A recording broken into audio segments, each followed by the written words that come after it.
Maybe you're wondering how you can download a trending song so you can cut your clips to it in the editing software of your choice, and then have that little song tag at the bottom of the reel show up when you publish your final edit. So once you find the audio that you'd like to cut your project to, click the share button, hit copy link, and you're gonna paste that link into an audio downloader website. I use insta.savetube.me, but there are many more to choose from. Download that audio and cut your project to it in whatever editing software you use. Once you're finished editing, export, airdrop the video to your phone, create a new reel, and select your video. Hit the music button, search for that song name that you used, and try and match up the audio of your video and the original song as best as possible, just by sliding back and forth.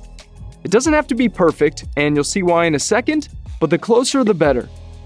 Hit next, click the music button, go to Controls, and lower the music audio to 1, and keep the camera audio, which is the audio of your actual video, to 100.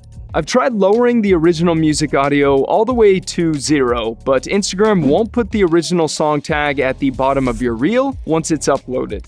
Luckily, the song at 1% isn't going to really be heard with your video's audio playing at 100%.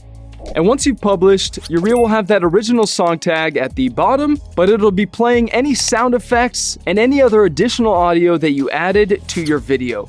Perhaps this process is obvious to some, but I had trouble finding useful tutorials on it, so I thought I'd make this for you guys. If this helped you out, let me know that it did in the comments, and have a great rest of your day.